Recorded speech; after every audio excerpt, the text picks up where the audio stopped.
Well, it sure as fuck ain't more capitalism. Isn't going to fix more capitalism. Welcome to the Thursday live stream. We are back. We didn't do a Thursday live stream last week because Pascal and I were erased from Facebook. And it was my second time being erased from Facebook in less than 2 weeks. So without any further, I was going to introduce Pascal, but he seems to have disappeared. He's having some Wi-Fi issues out there in Florida. But I will introduce our guest today. He's been a guest on the show several times.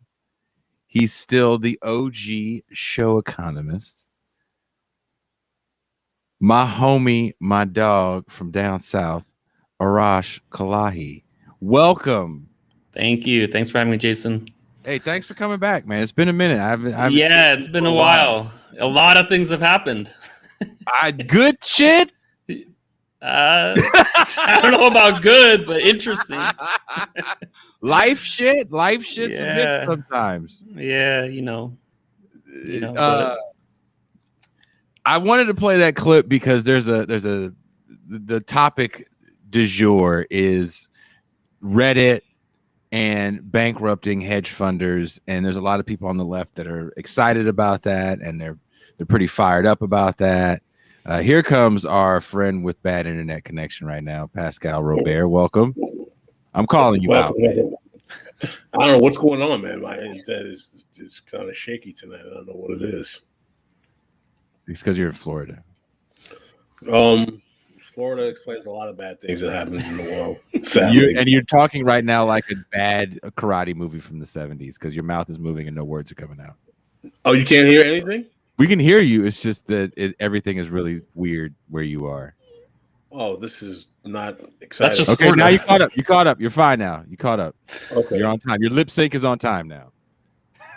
But I was talking to Brother Arash about the situation with hedge fund billionaires being bankrupted by a bunch of people on Reddit. And I saw you had some tweets about it, which I thought were actually pretty funny. Pretty right on. Like so right. Like usually if anybody watching the show follows Arash, you know that he's known for these long threads, almost like Twitter essays that he puts out. And in reference to this situation, he's not even putting out essays. He's like, man.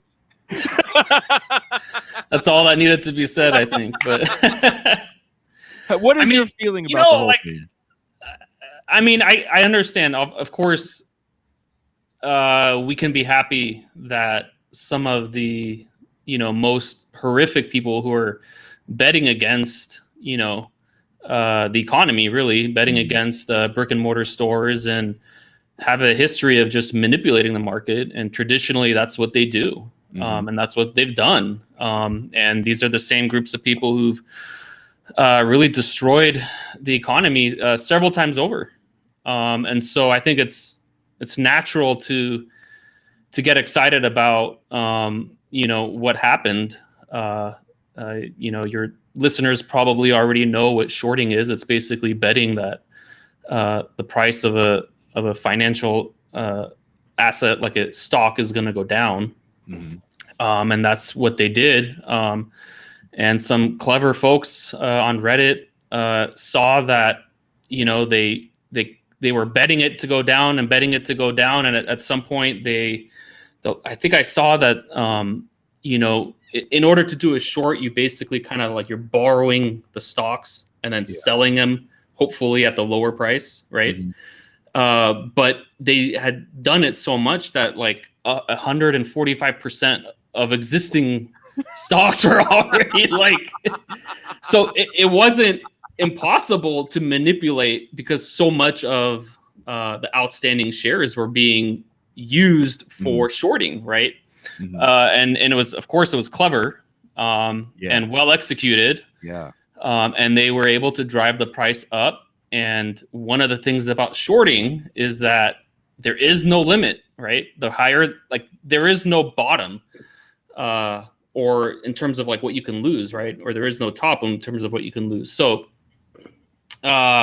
it's just the higher the price goes, the more they're going to lose because they have to buy it back. It's a contract. They have to buy it back at that new higher price. right? And they were using some app, right, to buy the stock. A lot of them were using that Robinhood app, I think. And that's just a trading app, I'm assuming. It's a trading app. It has a different model, you know, and they're not the only ones that do this, but one of their primary income streams is that they actually sell those trades to larger institutions who then execute those trades, right? So imagine how powerful it would be if you actually got, you know, potentially hundreds of thousands of trades coming in, and you can actually see what trends are about to happen, and then you can then execute your own trades before executing all those, right? That's not insider trading or anything like that?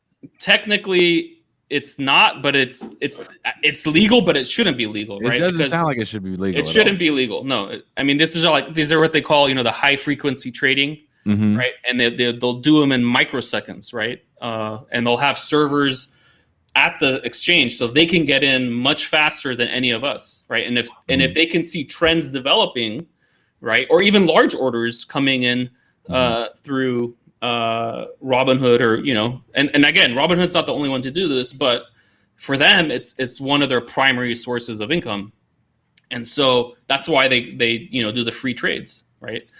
They're making money by basically exploiting their traders to these large institutions.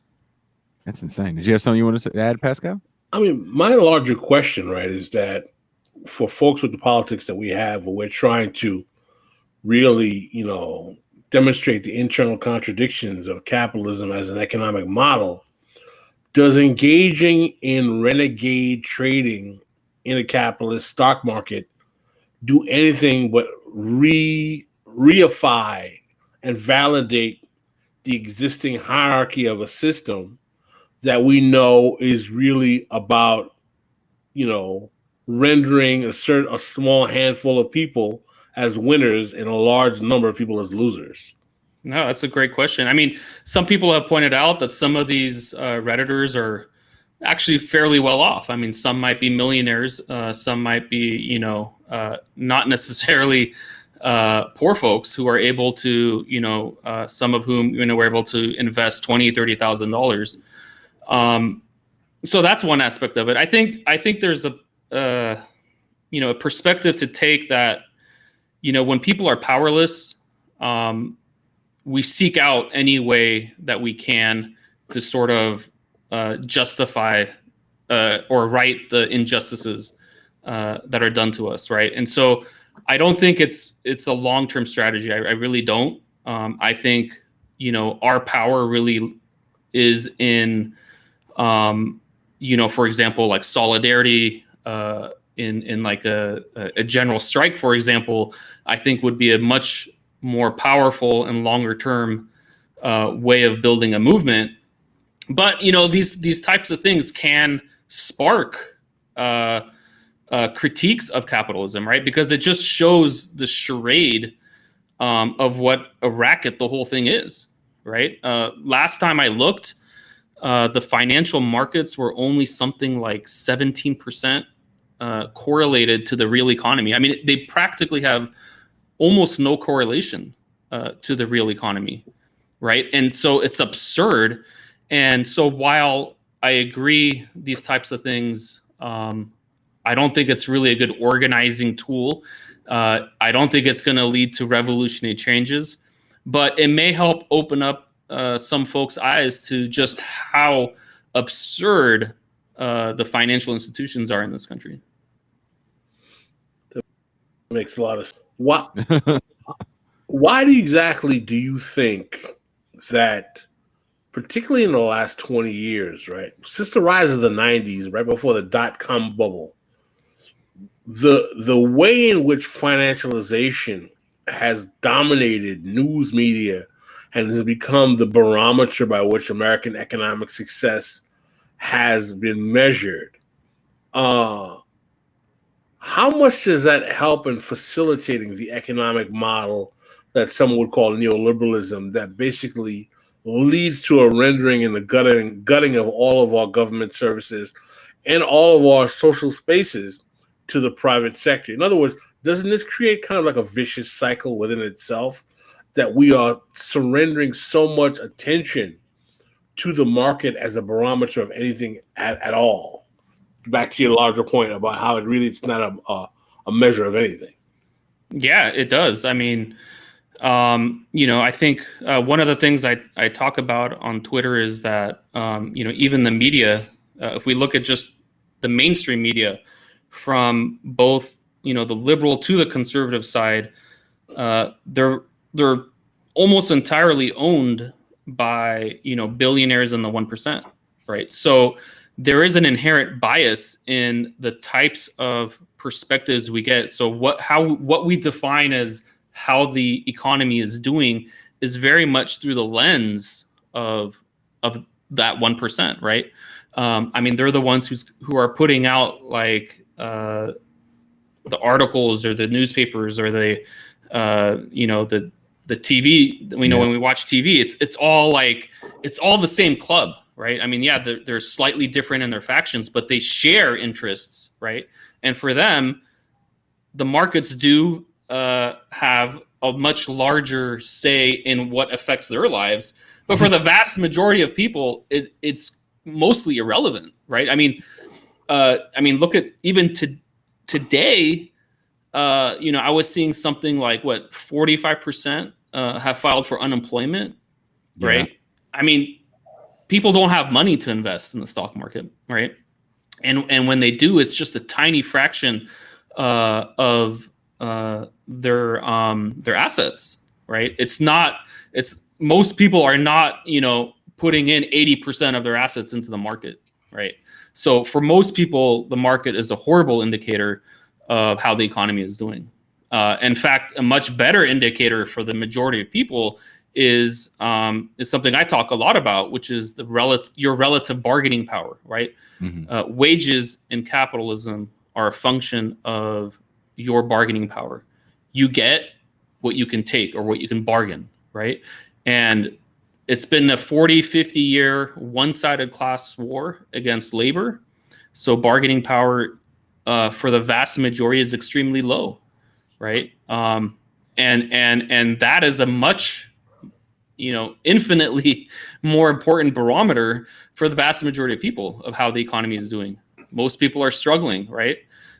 Something like 20% of homes or families with children are just struggling to put food on their table. 20%, right? Another 20%. So about 40% of families right now are struggling with food and housing. And, the stock market just keeps going up, right? It's completely detached from the experiences of most people. And this story has kind of taken on this a lot of national attention, and I get it. Like you said, we can be of two minds. We can be happy that hedge fund people are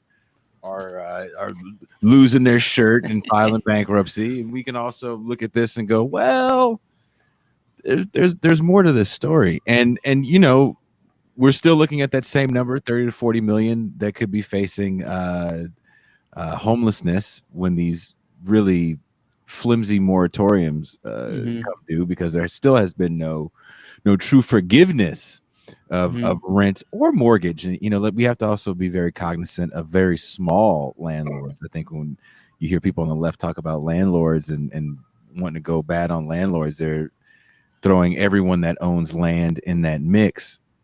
And there's definitely like some small time people that just might own a property and rent out a room, and even that isn't really getting any sort of protection. So there's a lot of people that are going to lose everything. And where you are in Los Angeles is really suffering. Even with the hotels that they bought, they never got to full capacity.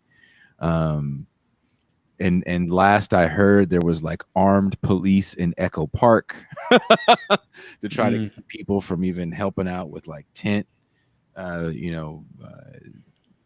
homeless people that don't have tents. There's like organizations that are helping them even get tents and drinkable water and things like that. So yeah, I mean, that's the real economy. I mean, that's the reality, right? Yeah. The markets are just totally detached from all of that.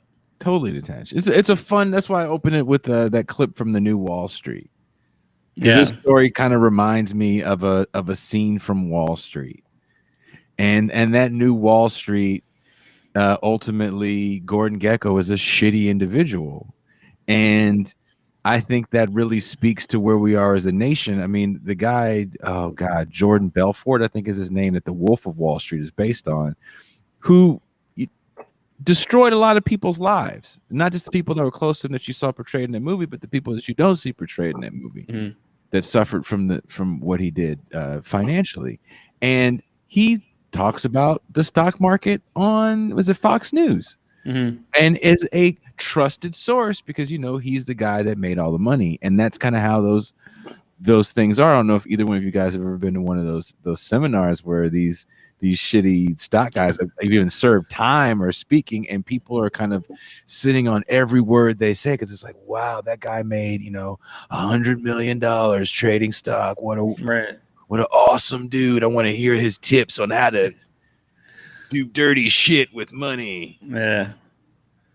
It's disgusting. I should put like a stock tips like hotline or something, and then you call in and it's just all I say is just overthrow capitalism.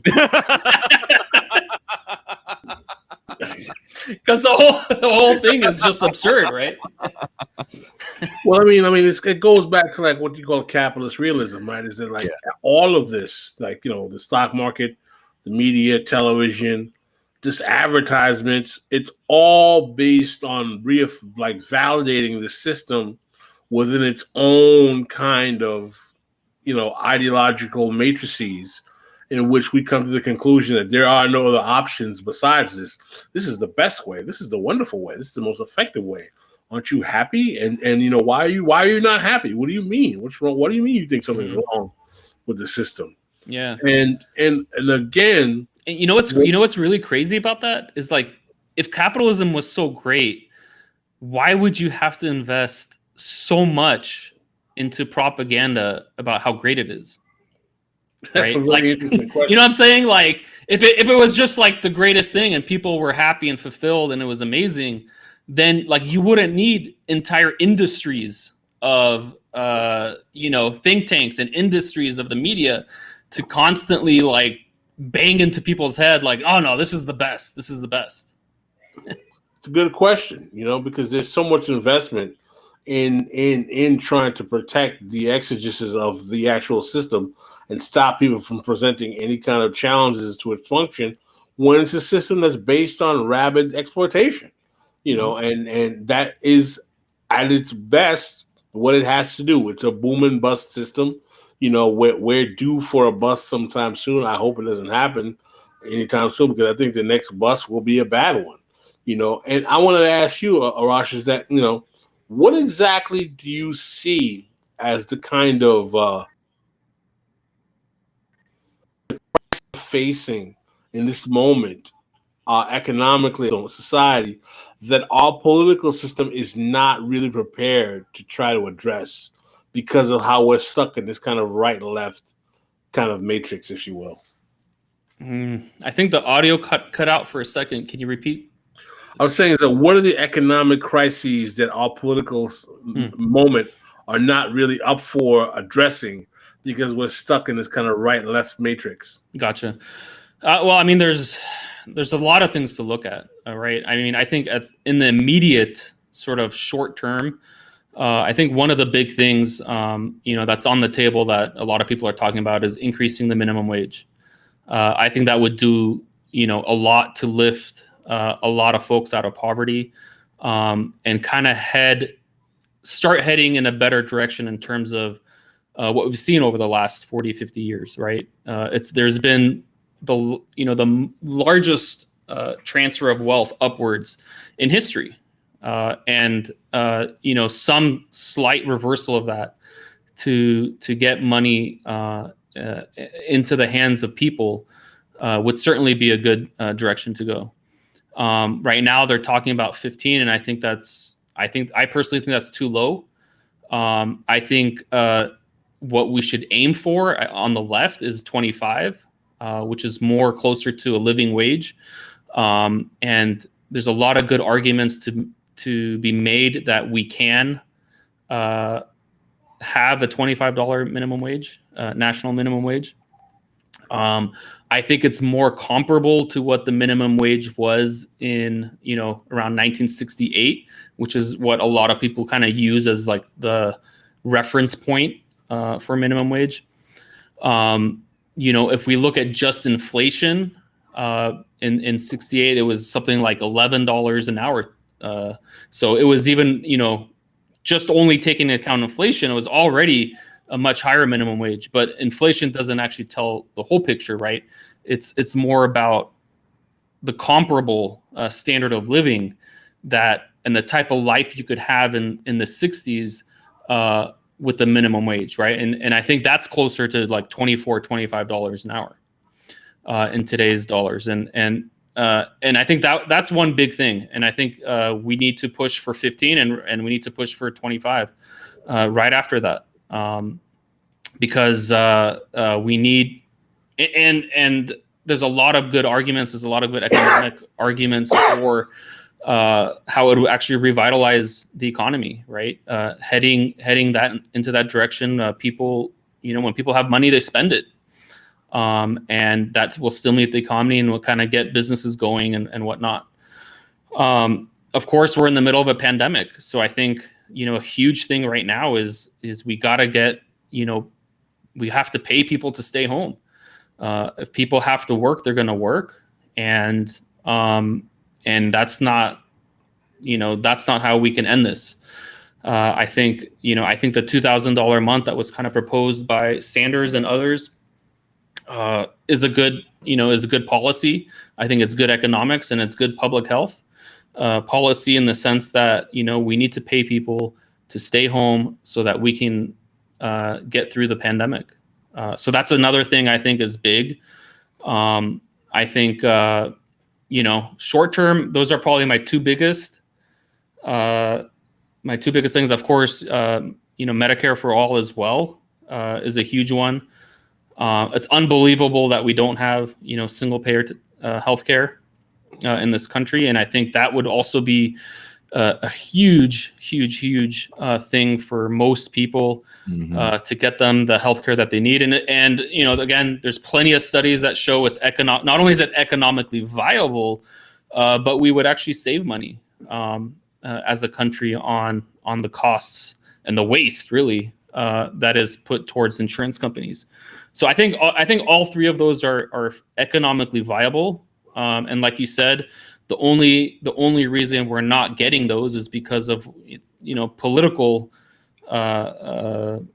nonsense, right? I mean, we have a duopoly that's like owned by corporations, so it's very hard to get things moving forward when they go against their interests. And I actually wanted to ask you, Arash, because we're both in California, and our governor Gavin Newsom is talking about opening up the economy. Mm-hmm. To what degree, I kind of don't really know. I think bars are still closed, right? You still can't go to a bar or eat inside of a restaurant. But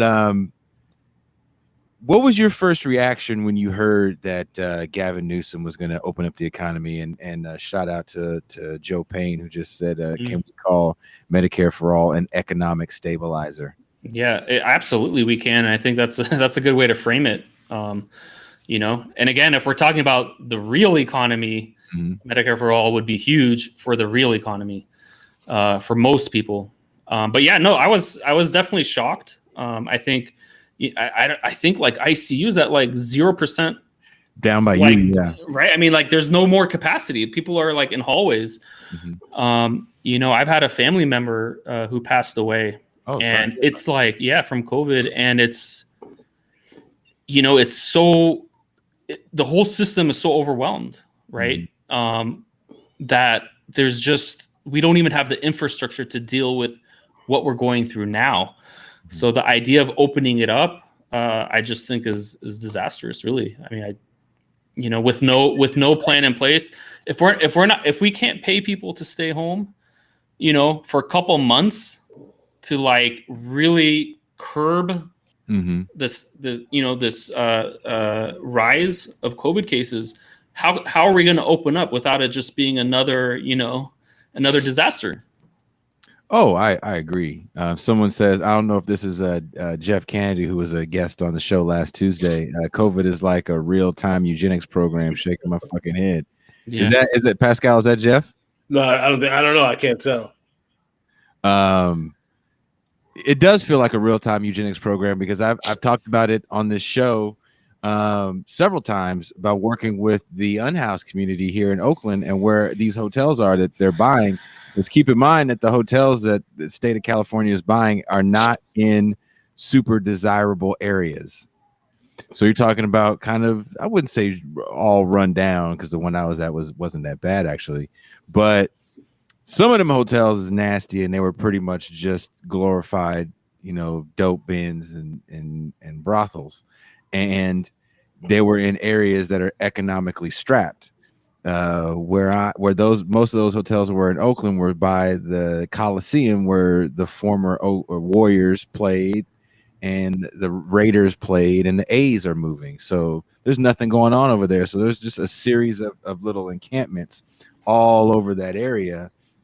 COVID is busting out all over that area, actually really bad. And, it looks like real-time redlining as far as I'm concerned.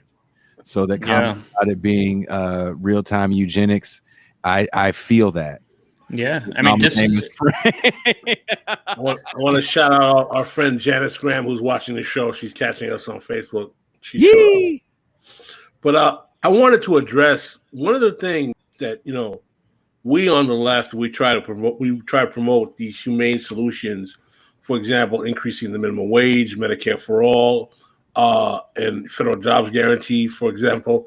And then you will hear people will say things like, well, if you raise the minimum wage, we're going to have artificial intelligence that's going to be making labor obsolete anyway, and we won't have any jobs at all. How do we respond to those kind of challenges? Well, I think there's both short-term and long-term way to look at that. So some of the most common critiques are, that some labor will go away, right? And if we have a federal jobs guarantee, which we 100% should have, then we replace them with better jobs, right? So there will very likely be a shift in the economy, right? And then the other most common critique that I hear is about inflation. If we increase the minimum wage, we're going to run into inflation, and there is some truth to that, right? So as people have more money, there's more dollars competing for the same goods, right? But that's not necessarily a problem, and it's something that can be handled. And what we can do is we actually increase the minimum wage along with inflation, and we're going to be redistributing wealth downwards. So that's another common critique, inflation. But again, I don't think it's not really a problem in terms of changes in the economy. Of course, there's going to be changes, and that's not necessarily a bad thing, as long as we have fiscal policies that keeps employment high, and we do have a federal jobs guarantee. I think it's not a problem at all. Well, I mean, for me, right, as someone who tries to create alternatives to the existing economic model, I try to wonder, how do we expand the political imagination of our citizens in our communities to get them to a position where they can even think about alternatives to the existing model that are presented to them as not only correct, but the only option on the table. In other words, how do we engage in the political education? How do we organize our citizens in our communities, particularly in the Black community, which has been so underserved by the current economic model, in a way in which we can have them realize that there are options in which the economy can work for them, contrary to that which is normally being presented by media and every other thoroughfare in American society. Mm-hmm. And I want to, before you answer that question, someone just asked, is a federal jobs guarantee truly possible within capitalism? I get, and I want to kind of piggyback that on to Pascal's question. Yeah, it's definitely possible. It will actually, one of the sort of side benefits of a jobs guarantee is that it puts it radically increases the bargaining power of labor. So that in itself would drive wages up, and of course, profits will go down. But the only reason profits are going down, and you know, if you look at sort of the trend over the last 40, 50 years, has been that profits has been inversely correlated with workers' bargaining power, right? So yes, as labor increases bargaining power, as wealth starts kind of redirecting downwards for the first time in 40, 50 years, bargaining power will increase, profits will go down, but profits are not going to be zero by a federal jobs guarantee, right? We've been close to 0% unemployment before, and there's a lot of historical evidence that would suggest that it's not going to be the end of the world to have that type of situation. We got a question on Twitter from Ted Cruz, Science Guy. Do you think that there is a sense in fighting for 15 nationally and 25 in any city or town whose cost of living is higher than a certain threshold? This could garner more support from people who would suggest that rural economies are very different from cities. And I asked that question to Pascal and Arash. Arash, go ahead. You can take it. Sure.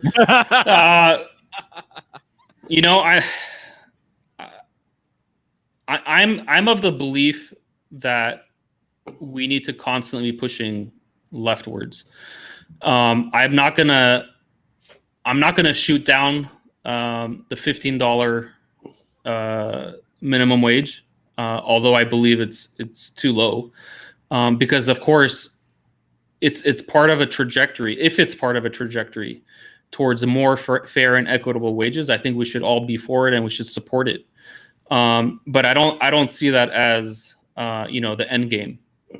Actually, what I see as the end game is completely transforming the criteria by which wages are even determined in the first place to just being inherently fair and equitable, right? So within capitalism, wages are a function of bargaining power, which is inherently inequitable.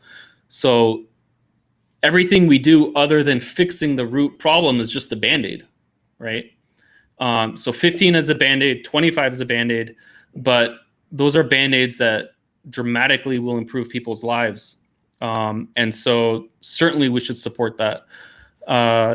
Definitely I would support, a fight for 15 and a fight for 25, depending on the area. Of course, some areas have, much higher costs of living than others.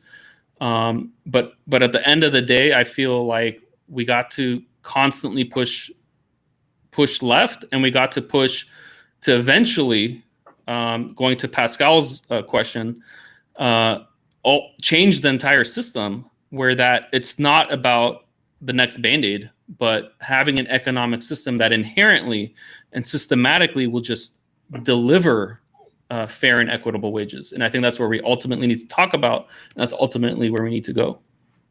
And I think that's what my homie Chris Smalls is doing with Amazon, or trying to do with Amazon, which is really hard. Trying to unionize one of the largest labor forces we have, I believe, in the world, definitely in this country. And Walmart is the same way. I mean, these people push back really hard on unionizing. I believe Miss Graham said, whatever happened to the movement to create ownership cooperatives in the hotel and commercial cleaning industries?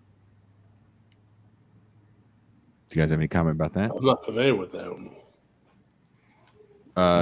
Someone asked. I'm all for workplace democracy in any industry.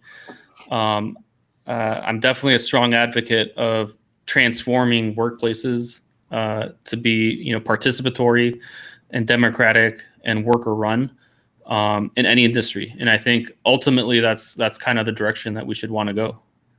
Unionizing in hotels is really hard because, first and foremost, especially I can only speak for California. I can't speak for the entire country.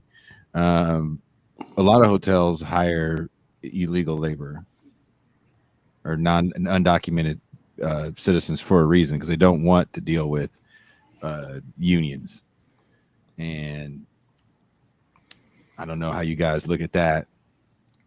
I mean, I'd be kind of scared if I was here undocumented and trying to fight for my rights, knowing that somebody, whenever they felt like it, could give me the boot. I mean, I see how they treat people that are from here. Why would they be nice to me? Right. The PRO Act. Does anybody have any opinion on the PRO Act? Have you guys been following that at all? The PRO Act? What is it? Can you enlighten me onto what that is? Brandon Farrell, did you want to explain the PRO Act? Let me look it up real quick. I think it's the Labor Union Strengthening Act that was recently passed. I don't know all the details, so I really can't speak to it myself. But anything that strengthens protections of unionizing, I think, is obviously a good thing. But the specifics of that, I don't know. On a federal level or on a state level? Federal level. Yeah, if passed on the federal level. It passed Congress last year. The bill would amend some of the country's decades-old labor laws to give workers more power during disputes. Let me see. And add penalties. Where are we at? Sorry. And add penalties for companies that retaliate against workers who organize, and grant some hundreds of thousands of workers collective bargaining rights they don't currently have. It would also weaken right-to-work laws in 27 states, the one I'm in.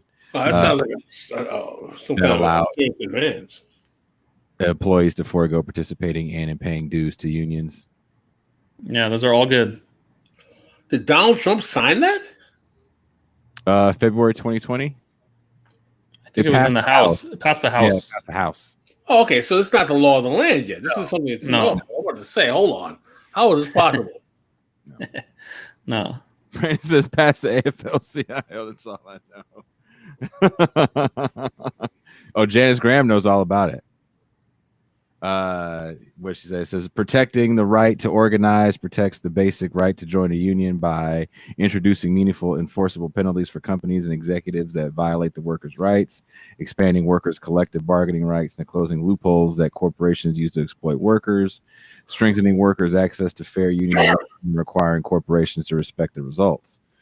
I guess my only thing to say to the PRO Act is, can it overturn Prop 22 in California? Not only that, this is something that has to be pushed seriously in the Biden administration as well.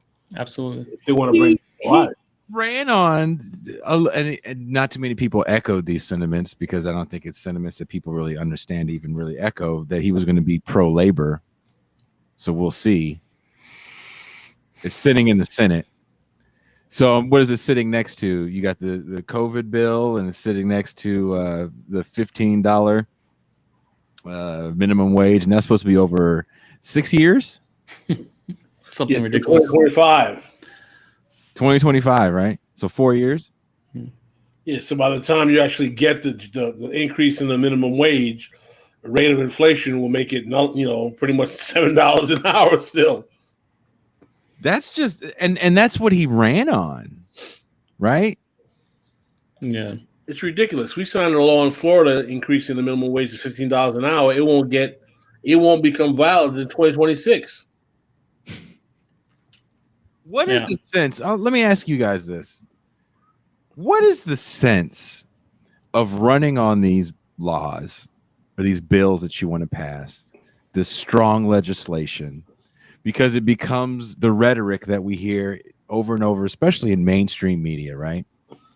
And then by the time you pass said legislation, it won't really go into full effect for another 4 or 5, or as Biden ran on immigration reform, 8-year path to citizenship.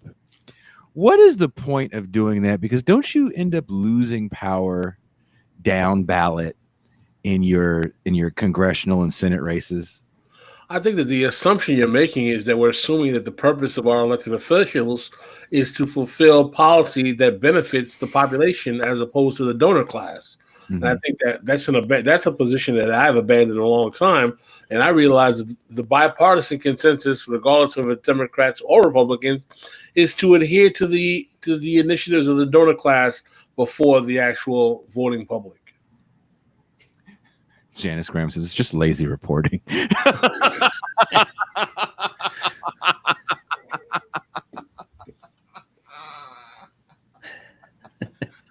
and another thing that I don't know how I've heard so many people talk about hedge fund people, and I've heard so many grand narratives of who compiles this group of people that are fucking up the short against in this GameStop stock thing.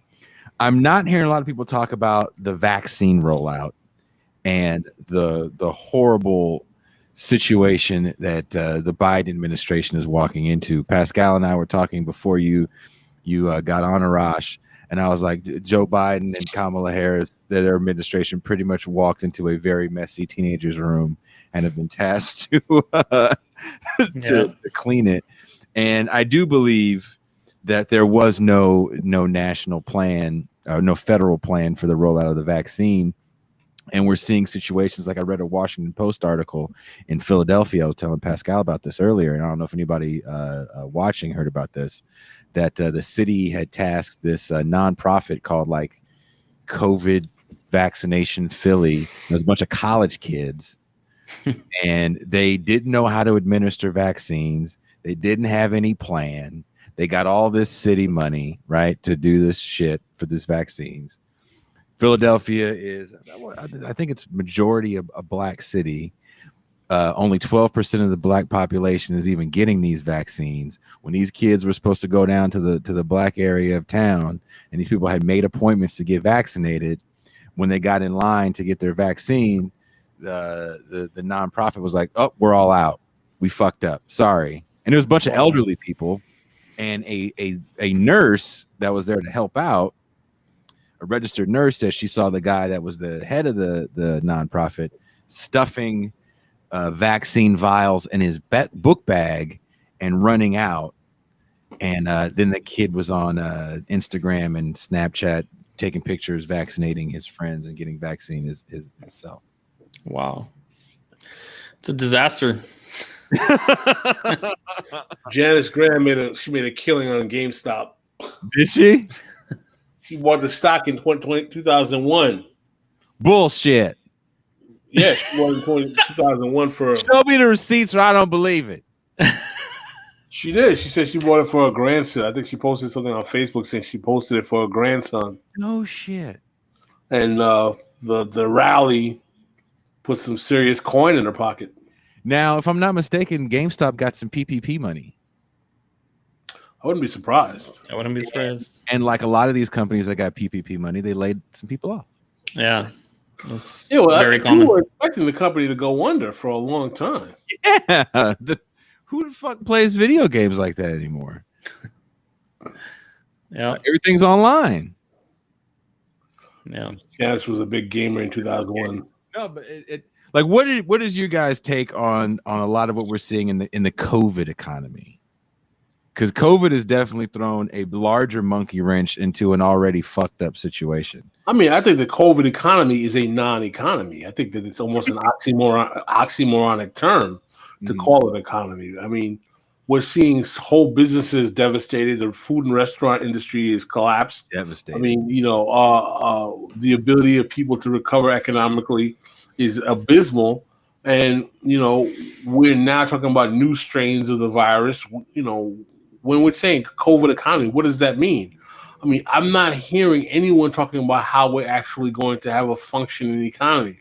I was reading an article in the Washington Post where they're talking about how there will be no normal again. We're not going to go back to normal because all of these new strains in Brazil, in South Africa. I mean, I find the news rather abysmal on the COVID front, and I'm looking for some optimism. Arash, you usually drop a lot of optimism, but are you equally as depressed as we are when it comes on the COVID front? Well, I mean, I 100% agree with Pascal. I mean, it's abysmal. The government's response these past 4 years has been rather horrific. You know, like we talked about earlier, the unemployment numbers, food insecurity, housing insecurity right now at all-time highs, in a lot of ways comparable to the Great Depression. It's bad. I mean, there's really no way to, you know, to make it sound better than it is. It's really bad. I think the optimism, I think, comes from, you know, us on the left. Are we able to build the type of solidarity and the type of movement that's going to force the changes that we need, right? We all know power doesn't concede shit unless they're forced to. We're not going to get any of these demands met that we're talking about unless, you know, those in power are forced, right? And how do you force people in power? The only way, you know, we can get X is if we threaten something greater than X to make it like, all right, I'll give you X because I don't want to lose this. So you always got to be fighting for more than what you're expecting to get, right? Bless you. And for me, I think, you know, there is some hope. I mean, you look at, you know, from Black Lives Matter movement to, you know, from back to like Occupy Wall Street to, you know, all the different movements, the anti-war movements. I mean, there's nothing really comparable to the power of the people when we actually have solidarity, when we're unified and we come together and we demand the changes that we need, right? And we have, you know, what are the tools of the powerless, right? I mean, what can we do? Like we can't all drop 25,000 to do some sort of stock, you know, stock squeeze, right? Well, so we all do at the same time. So we all don't think that we should. I don't think we should forget that immense political capital was just invested in getting Donald Trump out of office under the belief that something transformative was going to come to make things better for people. I mean, are we wrong for saying that we should have expectation of Biden Harris, of Trump, who we were going to get nothing from in terms of responding to these crises? Or even better, how do we structure the inside game where we have political representatives who will adhere to our demands, and an outside game where we have movement politics putting pressure from outside, giving us the best balance to get what we want to achieve?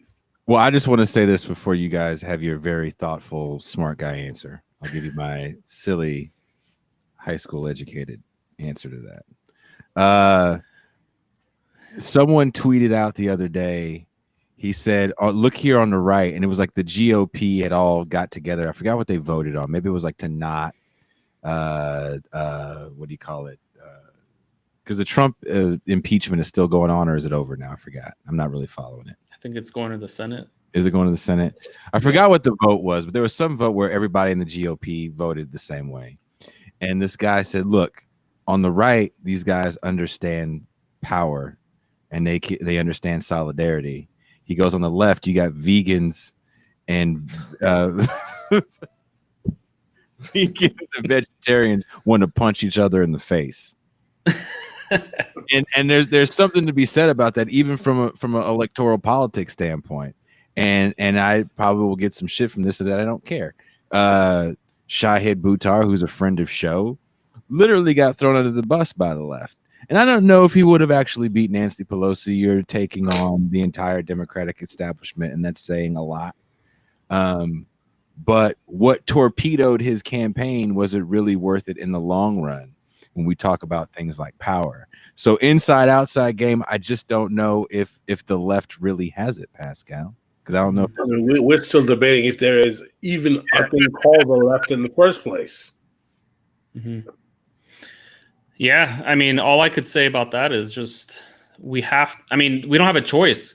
Mm-hmm. I mean, if you look at like the ecological collapse that capitalism is driving us towards, if we look at the massive disparities of wealth and the type of political arena that's going to create, right? Mm-hmm. There's going to be more anger, there's going to be more resentment, Mm-hmm. and there's going to be, I have a whole thread on how, billionaires funded a lot of these conspiracy theories, and they're going to exploit the anger and the resentment, and there's going to be more right-wing extremism where, what they're doing is that they're speaking to people's pain, but then, they're giving them all the wrong targets, right? Because it's, rather than blaming capitalism and racism and sexism and all the real things that are causing people pain, Mm-hmm. they're blaming it all on Black people, Mexicans, on, immigrants. They're Mm-hmm. blaming lizard people. They're blaming, literally anything other than the truth. Pedophiles. I mean, there are pedophiles, but not, what they're talking about, right? So, so that's going to be exasperated, right?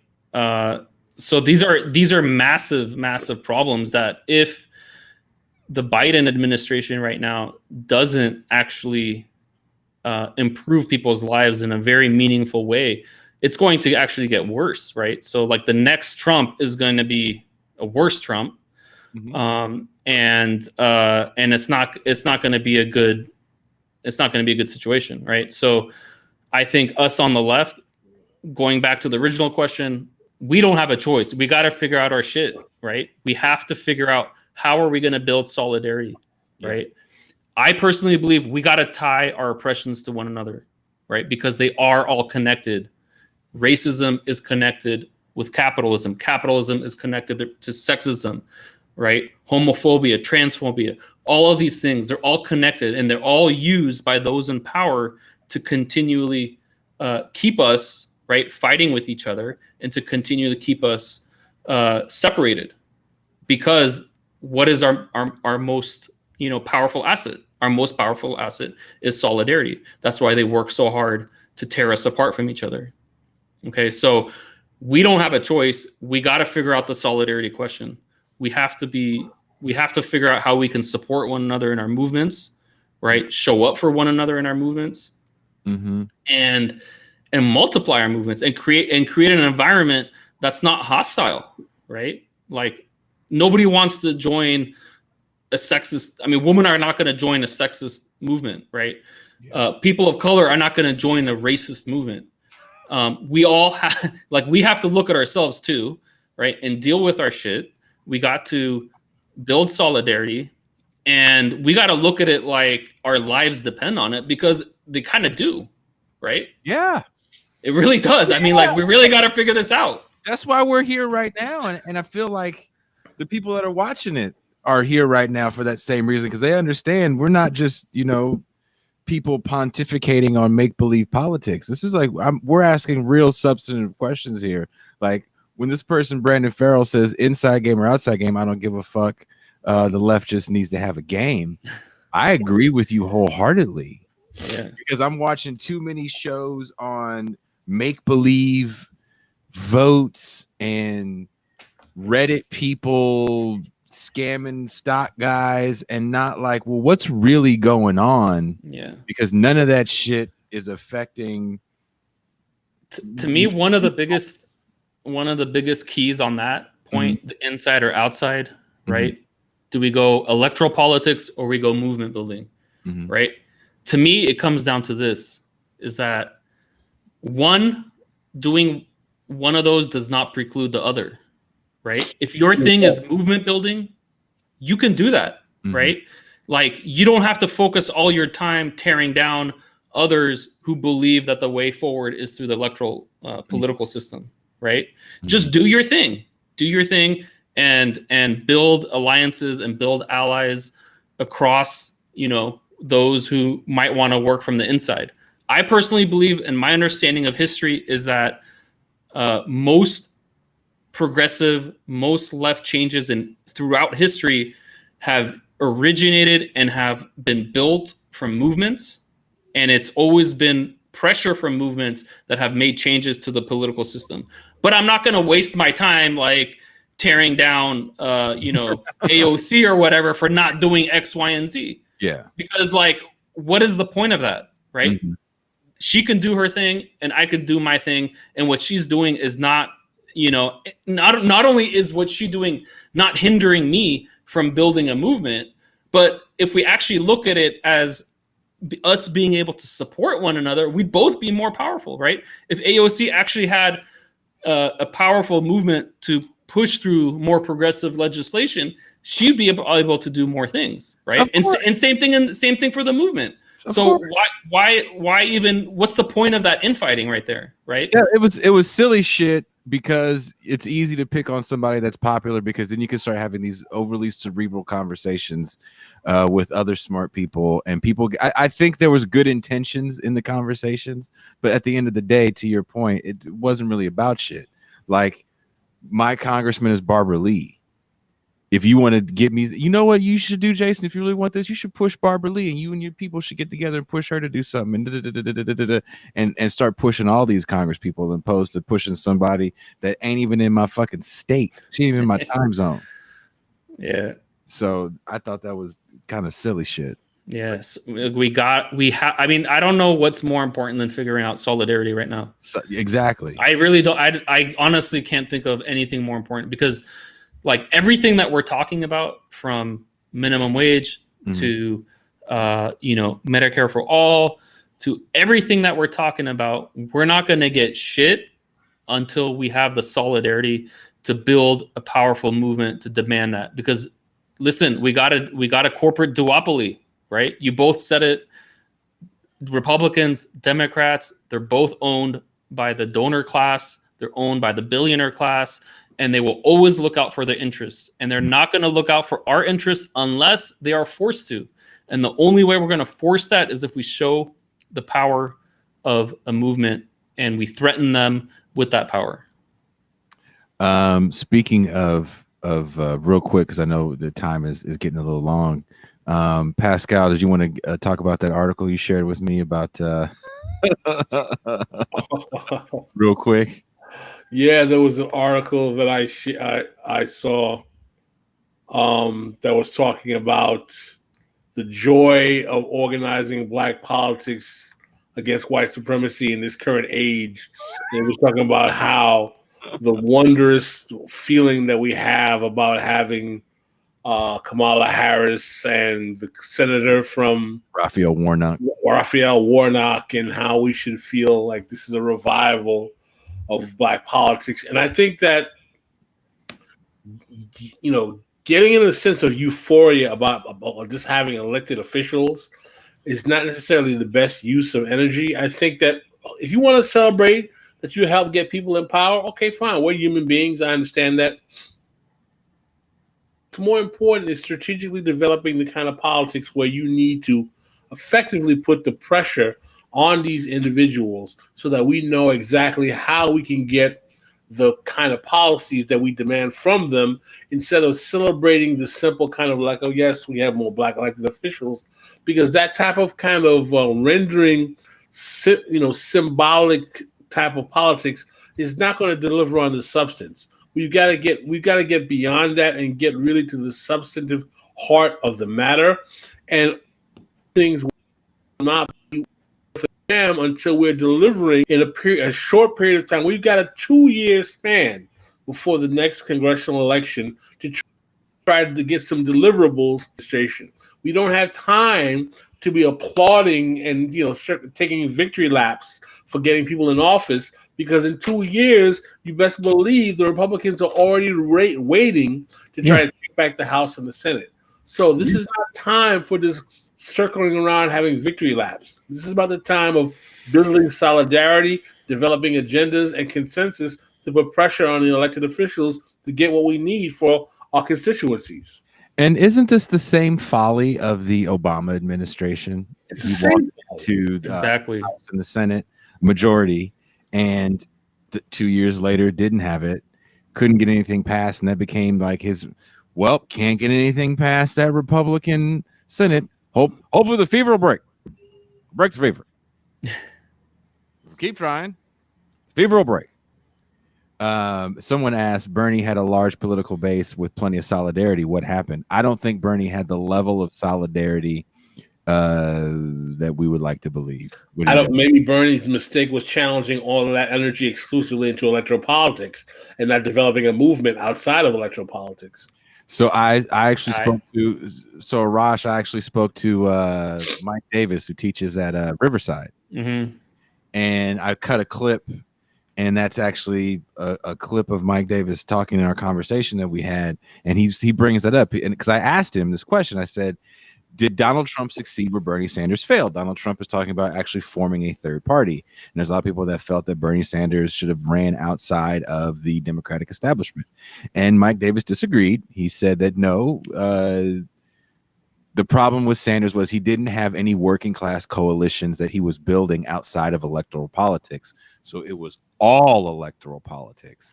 So when he got off of his campaign trail, he got right on the campaign trail with everyone else who was trying to get elected within the Democratic Party establishment. I would have to agree. I mean, I think I had a thread where I said something to the effect of, one of the biggest mistakes post the when they chose when Biden was chosen, that one of the biggest mistakes that the Sanders movement made was exactly that we didn't take that energy and build a movement outside of electoral politics with politics with that, and I think that was a big mistake. And I think a lot of energy fizzled, a lot of potential fizzled.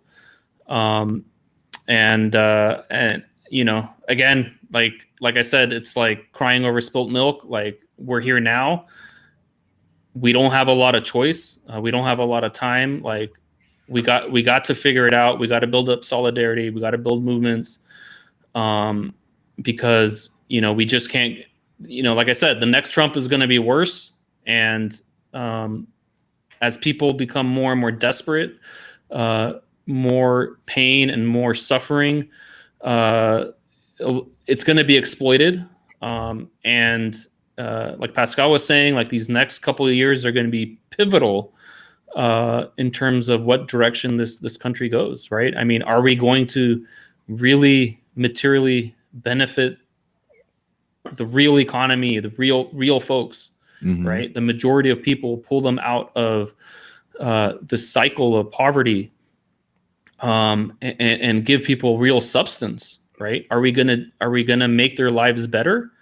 If we do, and we're able to do that, I think there's a lot of hope for building upon that momentum for a much larger left movement, and continuously demanding more and more until we can have a transformative system change, right?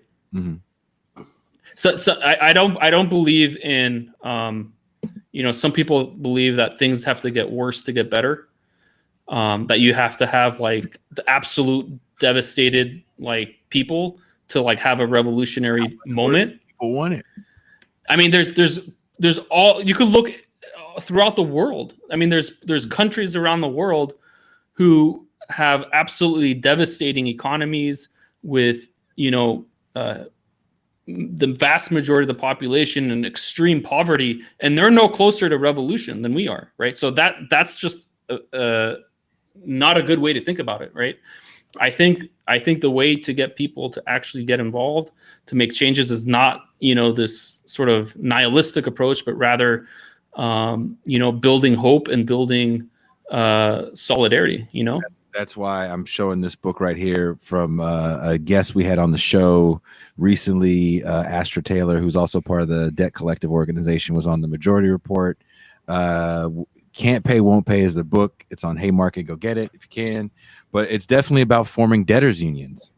And this organization, under a Betsy DeVos, Secretary of Education, got, I forget how many students, I think it was like was it 15 students that started it, but got the students their money back from Corinthians College, the for-profit college that lied to all those kids because they formed solidarity in their debtors union, and they're actually working kind of sort of outside of electoral politics, but they make so much noise that these politicians have to fuck with them. Mm-hmm. And that's some real power. That's real. The power that we're talking about is actually happening. So I know that's how to win. That's how we win. Sister Gwen asked the question, solidarity movements, yes, and then what? And then I say this right here, like real, actual substantive change happened when people got together.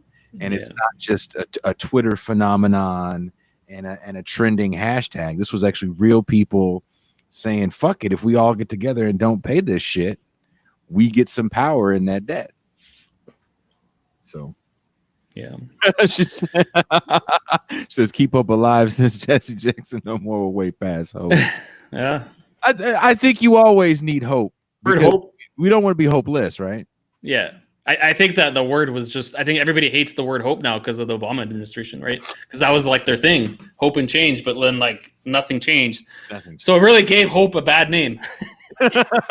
But to your point, what I really mean is we have to overcome hopelessness. We have to believe that together we can make change. That's what I mean by hope. I don't mean having some faith in this electoral system that we have or any of that bullshit. We can't wait for Superman. Exactly. That's my fear, is that a lot of people sit here waiting for Superman, and then the conversation becomes on the left in this sphere more about, well, the Superman I waited for didn't fucking give me the shit that I wanted, so let's get a new one. Yeah. Instead of, shit like this where it's like, all right, yeah. We're Superman, whatever, but we got to do this shit ourselves. What is your take, Pascal? I mean, I think that the bottom line is that ultimately no one is going to save us but ourselves, and that we have to take it to the people who are trying to deny us what we need to survive in this society. The one percenters, the people who are dancing for the ruling class, and we have to organize. We have to organize in a way that makes our politics effective. And I think that people are suffering right now. Your Wi-Fi is suffering. Is suffering with all of us right now. Your connection is horrible. What can I tell you, brother? I'm sorry. Your Boost mobile ass connection. It's AT&T, man. It's Florida. I'm not fucking with you. Finish your thought for your Wi-Fi cut out. That we have to find a way to organize the politics to get this done. Mm-hmm. Mm-hmm. And there's people. I wish I could take more pictures of it, but I hate taking pictures of people doing shit like that because it feels real disingenuous. And the environment that I just left, there was always either a news organization down there doing a story or some philanthropist that wanted to throw some money around and feel good about themselves and take a selfie. So I don't like taking pictures of the street I was on. And I always reference, if you want to know where I live, watch Boots Riley's Sorry to Bother You, and there's a early scene in the movie where the main character, Cassius Green, is driving down the street. I literally remember when they filmed that scene, and there's nothing added to that. That's just the street, and it's 10 times worse than that. That the scene that you saw in that movie, that car can't get down that street now because there's people living in the middle of the street on that same street in that movie, and there's people doing real work in communities. COVID testing homeless people, giving AIDS tests to homeless people, which is very important because there's some illegal economies that exist. When the traditional markets fail, the other ones arise. Yeah. So there's people doing a lot of work in the community that aren't getting their voices amplified, and I'm trying with this show, especially some cats in Southern California like K-Town for All that are doing a lot with the unhoused community as far as, making sure they get tents and drinkable water and even trying to get these cats showers. Like it's a big deal. So I say that as some sort of message for hope that there are people organizing within communities. That's why I wanted to have Kali Akuno on the show, because I feel like Cooperation Jackson is kind of part of that message of hope that when we do work together, we can do some amazing shit. That's why I do history episodes on the podcast. Talking about these countries that have been impoverished for decades under the boot of U.S. imperialism that are still able to do shit. They're still housing people in Venezuela under U.S. sanctions that are literally killing people over there, and they're still building housing for people in Venezuela. So, yeah, Pascal, are you there still? I'm here, brother. I'm right here. Did you have anything you want to add? I think this is beautiful. I think this conversation is very important. Yeah, I think a couple points in the conversation alluded to sort of, and I know there was a comment too about like, well, what's next, right? Like, what does all this lead to? And I think that's a longer conversation. I think maybe we could have one show where we just talk about and brainstorm, the systematic changes that that we want in the economy. If not capitalism, the what do we want, right? I think that's a conversation I really love to have. It's something I love to talk about. I really like an economic model called participatory economics. So maybe that's something that we could kind of talk about. Can you just give a real quick overview? Just real quick. Yeah, for sure. I mean, it's based on an economy that is democratic, right? Meaning that those who are affected by decisions are the ones who get to have a say in those decisions. Participatory democratic workplaces, a democratic and environmentally sustainable allocation system. It's based off of fair and equitable wages. One of the things that we talked about is how, the fight for 15 and the fight for 25 are really just band-aids on a system that inherently and systematically is inequitable, right? Which is why we have to constantly fight for fair wages. What would a good economy do, right? Once we overthrow capitalism, what would be an economy, and how could an economy just naturally reward people fairly and equitably so it's not a constant fight? So it's democratic, it's fair, it's equitable, it's environmentally sustainable. And it's basically, and it's not really something, it's new, but it's also something that comes from a long tradition of sort of socialist thought and combined with anarchist ideals of being decentralized and being participatory democratic. So let's do a show on it. I can dig it. Let's do a show on it. Robert, can you dig it? Can you dig it? I can dig it. Very much so. Brother Arash, thank you so much. He is on Twitter. Please follow him. I don't know why they won't give him the check mark. I feel like it's on some racial shit. In the great words of Martin Lawrence. Anti-capitalist Iranian American. That's too much, man. Might be too much. I don't know. You are too much right now. They're like, he looked like Soleimani. Get him out of here. Too much. Arash, thank you very much for taking the time to talk to me. Thank you. Love you guys. Thank you. It was a pleasure meeting you, man. Yeah, for sure. Bro. All right. All right, good one.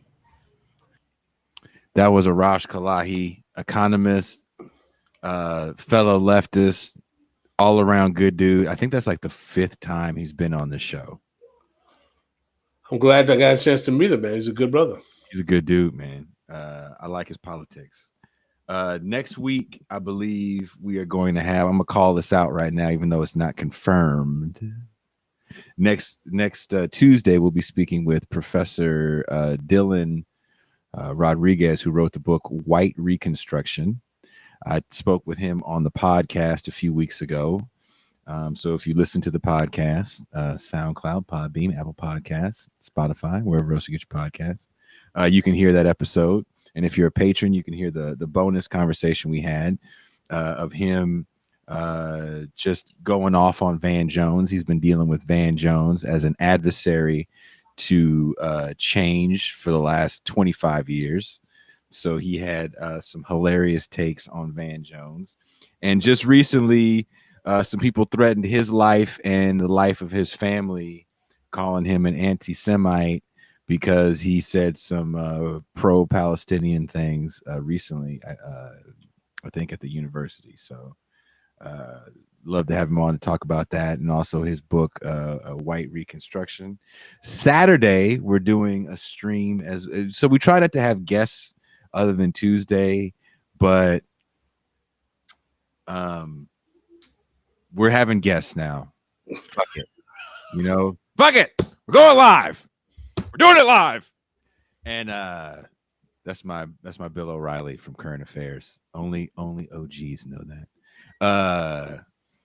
So Saturday we're talking with Eddie Conway, that you may know from the Real News. Former Black Panther Eddie Conway. His producer reached out. I was actually very, very, very excited. I'm very, very excited to have him on. I'm also excited to do more of these weekend shows. We have Margaret Kimberly coming up next week from Pascal's organization, the Black Agenda Report. Also been a podcast guest. She wrote a very actually good book called Prejudential, where they created a word about presidents in Black America. So I'm reading someone's comment. So someone said you are a snack, Pascal Robert. I guess that's a compliment. I'll take it. Somebody called me one. I'll take it. Appreciate it. What was I going to say? And we have Jared Ball, also from coming up in February. Yeah. So, and there's some other things that aren't necessarily confirmed yet. And I know I'm going to be making an appearance on the 8th on Ben Burgess's show. Give them an argument. I am not a philosopher, so I'm sure it's going to be about Ben and I getting kicked off of Facebook for no good reason. And actually, my original profile is still deleted. But you think very deeply. I'm just there to make dick jokes. Just intellectual dick jokes is all they get. So that's some of the stuff that we got planned. Anything else you want to add, Mr. Robert? We're going to continue on our journey to try to bring life to Black left politics and to radical politics challenging the status quo in America, and serving the community.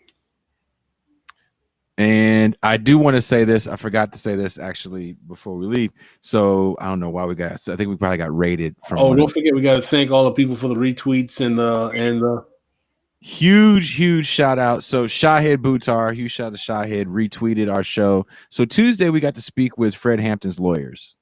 They were also lawyers for a bevy of other cases. And it was a great show. A lot of information came out on that show that I was not aware of, that Pascal was unaware of, and of course the listeners weren't aware of. And the next day, Shahid Buttar retweeted the show, and then Katie Halper retweeted the show, and it just kind of went, and thousands of views later. It is definitely our most popular show on Twitter. And it was a fun, talking to those brothers afterwards too was a good conversation. The person that hooked it up, someone actually had approached me via a message and said, "Hey, would you mind talking to these guys?" So I will throw this out there. If there's anyone that you think would make for a good guest, hit us up. Booking at thisisrevolutionpodcast.com. Email me, hit us on the Twitter, hit us on Facebook. And I said the Twitter because I'm old. Fuck you if you don't appreciate that. Anything else you want to say, Pascal? Because I want to set up this clip before we go. Say some profound shit so I can set up this clip so we can go. It's on the spot. Say some profound shit so I can set this thing up. I hope all y'all are enjoying your family in these times of COVID and dealing with all of the pressures of today. I can't just make up some profound stuff on the spot. No, you can't do it. Not just extempore like that, brother. Someone just said Kashawa Sawant, and I was there. I was in Seattle. I'll say this real quick, and then I'll shut the fuck up. I was in Seattle when she was fighting for that election, and Amazon had spent what was that, like 1.8 million, and the votes were still coming in as I was getting on stage to do a show at the new Funhouse. So if you're from the Great Northwest, the original Funhouse is over there by the Space Needle, and I remember saying something about it on stage, and people just kind of looking at me like, "What the fuck is he talking about?" But which I thought was like hilariously, you guys will understand the importance of this moment right now. So Kashama Sawant definitely challenges motherfucking power in Seattle, and I know some people disagree with me about that, but I think she's doing a really good job, and she's just a city council person. Let's keep that in mind. She's not a congressman. She's not the mayor. She's just a city council person. And she threatens power so much that Amazon wanted to pay $1.8 million to make sure she did not regain her seat. And she regained her seat. So again, we talk about messages of hope. That is another message of hope, or it should be, that she took on the most powerful corporation and won. And she's constantly fighting for the people of Seattle. So I think that's important. See, you're the one who came up with a deep statement, man. You put a little pressure on me, man. Get to the clip, man. All right, this is a clip. I just made this clip. It was a conversation I had with the Michael Brooks show, right? He's on Jacobin, David Griscom. Now he's got a show called Left Reckoning with Matt Leck of the Majority Report. And we had a conversation maybe like 6-7 months ago. And Griscom and I are actually football fans. And if you ever see us on Twitter, we're generally going back and forth about college sports. If you listen to the whole show, we definitely get into sports and a little bit of music. He's a country guy, honky tonk guy. I am not a country guy, but we did get into a music and sports conversation. But we also definitely got into a very, very left conversation. And in the conversation, we talked about Jordan Peterson a little bit. And this clip is, I titled it, "Is Jordan Peterson an Intro into Fascism?" So it was a little bit of a clickbaity title. I'm not going to fucking lie. But take a look at it. I finally put some imagery to it, and we are out.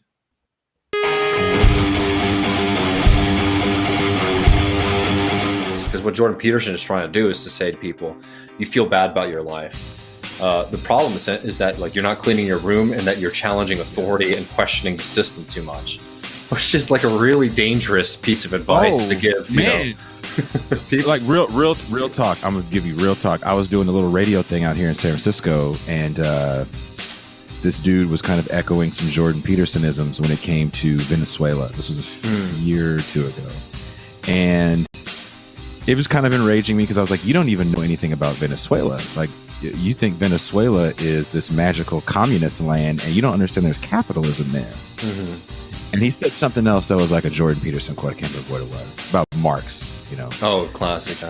Yeah, and the greatest thing Jordan Peterson ever said was, and I know Burgess talks about this a lot, was that whole thing about, when these cats tell you that that's not real Marxism, that's not real Stalinism, it's their way of saying, well, I could do it better. And there's something about that, because a lot of the people that may sprout off, like we were saying earlier, can come off a certain kind of way. Yeah. I mean, dickish. Well, that's definitely true. And also, like, look, I mean, I don't run away from like the reality of what happened there. Like I'm a big fan of Lenin. I'll just say that. But yeah, I think we can all recognize what happened in the Soviet Union, especially under Stalin, was a disaster, and that's honestly even like a small way to put it. I think it's important for us to be able to deal with that criticism, actually, and to think through it. And what's frustrating, what I see right now on the left more and more, is a complete refusal to actually even deal with the charge. That is actually your tradition. Like that's and this is a little bit of a nuanced argument that sometimes gets me into trouble. But I consider that to be my tradition, as in a bad sense, and something that I have to have answered to and think about and question. Like, why did a group of people who were trying to institute something that was supposed to alleviate suffering create so much suffering for so many people? Right? That's a challenge. That's a serious charge. Hell, we're trying to change the world. We should be able to think through complicated questions like that. But you get all these people who refuse to do it. They just they wipe it away. Because look, they did a lot in the Soviet Union too that was very beneficial. And you need to understand where the bad came from. Because I don't know, I think the Jordan Peterson stuff is bad faith criticism. Yes. But honestly, that's the closest thing to truth that I've ever heard from Jordan Peterson. It's really simplistic and all that shit. And when I came at the guy with a more, and I was a little angry, nuanced critique of what he was trying to say, and just taking Venezuela as the argument, like, okay, let's we can talk about Stalinist Russia all you want to, but let's take something that's way more current, which is the Bolivarian project. Yeah. You want to talk about UBI? That motherfucker was instituting a UBI for housewives. Yep. That's what equality looks like. And so we're having this conversation, and I said something mean about Jordan Peterson. I was like, oh, you read that bullshit because you just want to fucking go clean your room. I said, you need somebody to tell you to clean your room. And he looked at me very seriously, and he goes, sometimes I need people to tell me to clean my room. Oh, man. And it fucked my head up. Yeah, dude. Because I wasn't ready for someone to be that honest. Yeah. I mean, that's I don't want to overstate it, but that's definitely no, I mean, I'm telling you, that's like Adorno. Go back to Adorno. That's the kind of fascist mentality. Not necessarily accusing this person of being a fascist because they said they like to take orders, but that kind of need is definitely a dangerous part of society, and that's why people like Jordan Peterson and hell, even Donald Trump, can be successful, because there is a part of people who want that. To hear the rest of this show and more. And I just want to add one more thing. Every Tuesday at 9 a.m. Pacific Standard Time, 12 p.m. Eastern Time, I will be doing a show with Marcus of the Left Flank Vets on their Twitch channel, which I'm sure is the Left Flank Vets at twitch.tv, Twitch. But that's going on. So thank you guys very much for paying attention. And we will see you Saturday when we speak with Eddie Conway of The Real News. And I will say this on behalf of Pascal Robert. We are